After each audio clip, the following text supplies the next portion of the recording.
托普利亚爆料，他最近即将马上回归比赛。托普利亚终于把家里那点破事终于给整明白了。下场比赛基本上就是干盖奇，虽然没啥悬念哈，但我也挺期待的。因为托普利亚这小子打比赛确实是好看，而大帝最近也是非常火啊，37岁还能军训刘海，37岁的大帝又是羽量级无可撼动的高山。托普利亚 KO 大帝这个事儿也让大家翻出来了，今天再来看看托普利亚是如何 KO 大帝的。托普利亚 KO 大帝，我认为是 UFC G5 年的最佳 KO。托普利亚的布局、预谋以及一气呵成的重拳真的是太清晰、太明朗了。最佳降服的话，我给骨头降服盖恩。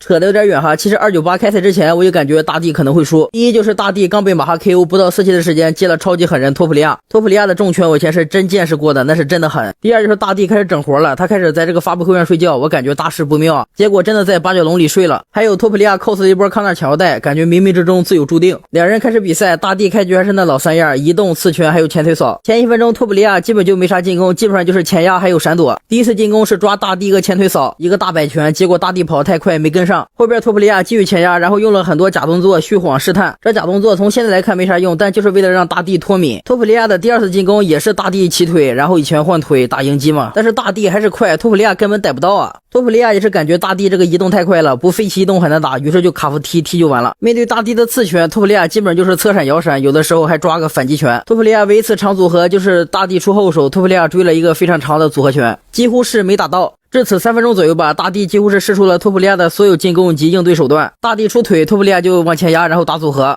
大帝出刺拳，托普利亚就侧闪摇闪，然后有的时候打反击。大帝出后手基本上就是长组合，然后托普利亚基本就是保持前压，然后假动作虚晃一直往前压，然后拳法基本很少主动进攻，就个卡夫踢。托普利亚被试出来之后，大帝后2回合打得非常顺，真的非常顺。第1回合末，托普利亚脸上也是发现了一些细微的变化。第2回合开始，两人的赔率也发生了细微的变化，已经平了。第2回合的托普利亚其实还是那老样子，但是多了更多的主动进攻性。他不仅继续前压，还有更多的主动拳法进攻，因为他知道他跟大帝这种身法怪打点基本上是没戏的，所以他决定放手一搏，争取在2、3回合 K 了大帝。托普的主动进攻还是有用的，也把大帝逼到过笼边，但是大帝脚下还是活，他打那长组合被大帝的孤颈顶膝给破解了。所以说想 KO 大帝还得是等他自己停顿或者是重心变换的时候。托普利亚也知道想 KO 大帝比较难，除非把他砍瘸了，否则让大帝自己重心变化那简直就是天方夜谭啊。但是兄弟们别说，你还真别说，每次托普利亚往前试探的时候他还真重心换一下，于是托普利亚继续砍腿，自己主动创造机会，还有自己继续前探，自己等这个机会。托普利亚发现自己前压的时候他很容易变架，然后停下来打一拳，后边托普利亚抓住了大帝变架的空档，啪啪啪5拳直接带走了大帝。不得不说托普利亚是真厉害，脑袋是真的好用。前边好多变架的机会托普利亚都没打，就怕打草惊蛇，因为不是笼边嘛，这个离笼边近，托普利亚直接组合拳带走，而且这个组合拳也很讲究啊。大帝变架后手变前手，重心不稳，托普利亚一套组合拳直接招呼，前3拳很立体，都被大帝躲过去了，然后托普利亚停了一下，我感觉这个停是非常好的，一是能调自己的重心，让那个拳更有力度，二是大帝看他也停下来了，手也放下来了，如果是连续的5拳的话，可能还真不一定 KO 大帝，因为那个重心不稳，打的拳不一定很重，而且大帝看后2拳来的那么快，也不一定把手放下来，而这2个组合拳联系的非常快，那就不一样了，直接给大帝给 K 了。赛后托普利亚也流下了泪水，因为这小子研究了这么久还这么难 K。 大帝说实在的真的太全面了，虽败犹荣，被研究透了又这么难打，够可以了，这个刘海现在也打不过。托普利亚这小子也是印象深刻，武器库就个卡夫踢，剩下的全是拳法，但是打得这么精通，这么厉害，玩得这么顺溜，真的是新时代综合格斗的代表，精简高效。希望托普利亚早点回归吧，我是真想看他比赛了。